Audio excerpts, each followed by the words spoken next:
Under the Pancha Niyama, there are 5 universal orders. The first 2 are scientific law. The Buddha called it Utu Niyama, and the second one is Bija Niyama. Utu Niyama is the order of the physical law. All physical things follow that law. Then the second one is the biological order of nature. Everything that is organic with life form, they follow this biological order, like our genetic theory, the plants, the fruits, the human body, the insects, the fishes, or anything that is organic with biological activity within. And the scientists has progressed so fast is because they understand these 2 laws. They manage to penetrate these 2 laws. Even your IT, internet, information technology, artificial intelligence, they all come through technological breakthrough. And what are these technological breakthrough? They are basically scientific knowledges born of the physical order of nature and biological order of nature. And the instrument to understand all this is thought. That's why we have this thinking process, thought process. Your thought is energy. Energy is knowledge. Knowledge creates science, technology, understanding of physical thing, nature's thing. But thought cannot develop wisdom. Thought can make you cunning, clever, intellectual, but it cannot make you wise. Wisdom needs understanding. That's why we must go beyond thought, like the Buddha said. We meditate to realize the unconditioned, the Dhamma which is beyond thought, beyond time, akaliko. So all this understanding will allow you to develop the correct understanding to meditate. But the next 3 universal orders are more important. The Buddha said there is this 3rd universal order that governs life and existence. The law of karma, Kamma Niyama. This Kamma Niyama is most powerful according to Lord Buddha. He came to this realization that all living beings, not only human beings, we are all born of our karma, heir to our karma, conditioned and supported by our karma. We are what we are because of this karma. That's why I say in our life, every day you must contemplate this. This is a 5th of the 5 daily contemplation to develop the understanding, the wisdom. And this law of karma is very powerful because that is the basis of life. When you take care of karma, karma take care of your life. Because according to the Buddha, you reap what you sow. Because we are born of our karma, heir to our karma, conditioned and supported by our karma. We are what we are because of our karma. So karma plays such a great role in our life. It is almost 100% of our mundane life. So if karma is so powerful, if we do not take care of karma, then when we come, our life will be in jeopardy. Why? Because we are born of it. We inherited everything that karma created for us. And every moment, every instant, we are conditioned and supported by it. And we are what we are because of this karmic nature. That's how the advice of the Buddha comes about. You have to follow the advice of the Buddha. And what is it? It's to avoid all evil, to take care of karma. Then cultivate wholesomeness to promote the wholesome effect of good karma. That's why when you take care of karma, you take care of your life because we reap what we sow. If we can avoid all evil, there will be no evil karma coming back to haunt us, to cause suffering or misery within one's life. That you cultivate a lot of merit, wholesomeness, and all the what they call meritorious thing. Then you reap what you sow.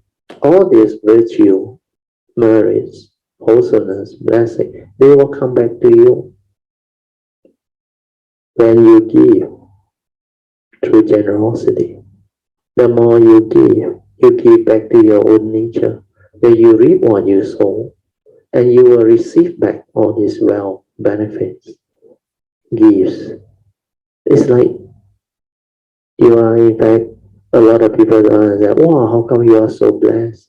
How come you are so lucky? Everything go your way. People like you. It's not by like accident. It's not because of luck. It's not because of uh, they have blessing. No, it's because they cultivated this. This is their karmic inheritance. This is their parami that they develop through understanding from the past. That's why when they come, they become different. Then when I look back, this particular segmented life that my nature come, I have the understanding that I realize almost everything just come my way. And they are so beautiful, so conducive for life, for understanding. Then the spiritual understanding also follow another law. There is another nature called the spiritual nature. When you cultivate, it develop another nature. This one is karmic nature. So that is the third law. And when you follow the advice of the Buddha, is to take care of karma, because to take care of karma is to prevent wrongdoing. So by avoiding all evil, you prevent your karmic downfall. You prevent all the mistake in life. And that's why precept is very important. Precept is the source of spiritual happiness, because negative karma no more. You keep your precept, you don't violate the negative karma. You can avoid all evil. That's why you are saved. And most of the time you are happy, source of spiritual happiness. So when you go for Buddhist activity in the temple, usually the Sunday class or whatever, they will normally chant. Initially, they will have the puja. They will chant the salutation to the Buddha, or they pay respect. They will chant Namo Tassa Bhagavato Arahato Samma Sambuddhassa. With homage to thee, the blessed one, the worthy one, and the full enlightened. And that respect itself is a meritorious action. Then after that, you take refuge, Buddhang Saranang Gacchami, because the refuge in the triple gem are very important. That's how you develop it. And through this, you develop the faith too. Your mind becomes very strong, full of faith, stable, because you know, apart from the triple gem, you cannot find this teaching. You cannot find truth. You cannot become enlightened. You can only develop enlightenment through understanding this truth. So this is how the Buddhist teaching actually becomes very beautiful. Then after that, normally they will teach you how to renew your precepts. Your precept is very important. That's why after that we chant Panatipata Veramani Sikkhapadang Samadhiyami. The meaning is we undertake the training rule to abstain from killing or causing harm to fellow living beings. Then followed by the other precepts. So all this is to avoid major evil. If you don't do that, you get into trouble. Then normally the monk, after they administer the precept, They will chant to you the benefits and explain to you why you must keep your precept. That's why they say sila is very important. He said sila, silena sukanti yanti. The meaning is sila is a source of spiritual happiness. Silena bhoga sampadan. Precept is a source of spiritual wealth. When you have precept, you develop merits. You will have condition to receive spiritual wealth. Your mind will be conducive for meditation. Well, from sila, you will have less problem. Your mind is more orderly to receive the good condition to meditate. That's how samadhi can kick in. With sila and samadhi, you can develop the direct seeing with wisdom. Then the last one is silena nibunting yanti, which sila is the source of spiritual peacefulness of mind. This is how you have the condition to meditate. Without sila, you will have fear, worry, anxiety.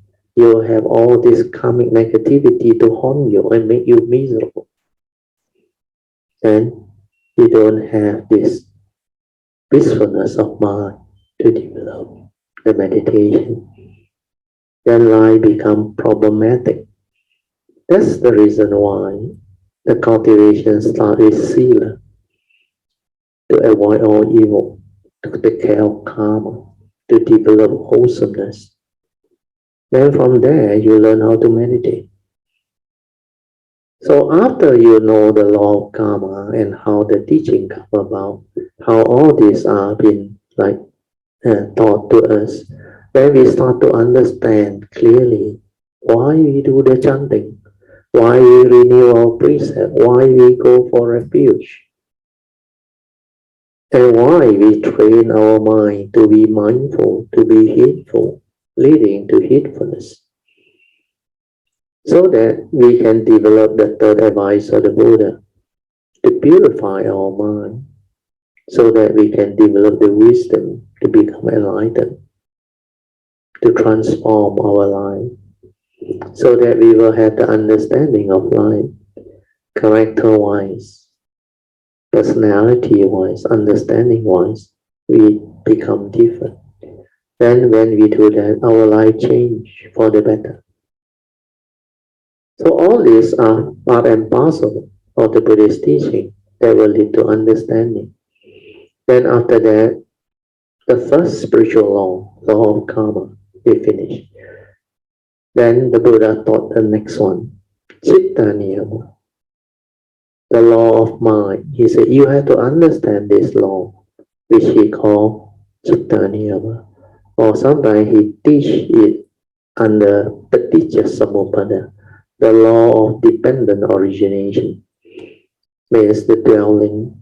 Paticca Samuppada means dependent on something, something arises. So, avijja paccaya sankara, sankara paccaya vijnanam, vijnanam paccaya namarupam, all this dwelling. If you have been a Buddhist cultivator, you will know all this. But you have to see in the meditation. This explains to us how we function as a human being, how our thinking arises, how our mundane mind arises, and how it gets itself entangled through this dwelling. Then finally, it ends up with birth, leading to old age, sickness, and death, the whole mass of suffering. So without this Paticca Samuppada, you cannot understand who you are, what you are, how you function as a human being. If you don't understand this, then how can you live life? How can you understand life? There is no way. That's why this one, you need to meditate. You need to be mindful, aware to see. The knowledge of it is of not much use. Maybe initially, yes. Avijja paccaya sankara. What is the meaning of the first link? The Buddha says, dependent on ignorance, which is avijja, it conditions sankara activity, mental activity. You must be mindful and aware to see this within your meditation, within life itself, within existence. Then only you understand. Otherwise, it's just knowledge. Yeah, avijja pacha sankhara ma, because I ignorant, I think ma. That one not much use. Why do you think? Who think? You don't even know who think. How are you going to ask the next question? Why do you think? Without ignorance, you don't think. But what is ignorant? Ignorant of what? Ignorant of the truth, the panchaniyamas, especially the three spiritual laws. You lack those right view because you act according to memory. You don't act according to Dhamma way understanding. So all these are connected and linked. That's why the first training in meditation is to be heedful. To be mindful. And stabilize it to be ever mindful, then leading to heedfulness. So that is how you develop the meditation. And after the mind aspect has been done through the meditative training of awareness-based meditation, then the Buddha taught the balance of the teaching. All of the other truth that is not included in the first two. He said they are taught under his essential Dhamma. He called it Dhamma Niyama. Is the universal order of Dhamma, of truth. The Dhamma is the teaching of the Buddha. What does he teach? He teaches the truth, nothing else. And not ordinary truth. He teaches noble truth, truth that can make you noble ones or enlightened one. That's why the essence is the form of the truth and its true eternity. Now all the other essential Dhamma spin off from this form of the truth. So this is a summary of his teaching, the gist of it. And from there, the full picture will be clear. That's why we managed to create a mind chart. So it's in the website, you can go and see. That one quite well done. We actually created all the link so that you can see them. They were prepared with the understanding and they expanded all the way down to cover all the other essential Dhamma that the Buddha has taught us. And through that, you will have the initial understanding. And the initial understanding is very useful. When you meditate, it will stand out. Then you will start to have the ability to put it to test through inquiry, through investigation. Then when they stand up to investigation, you develop joy, you develop understanding, faith, then your mind becomes unshakable. That's how your spiritual faculty become very stable, very, very stable.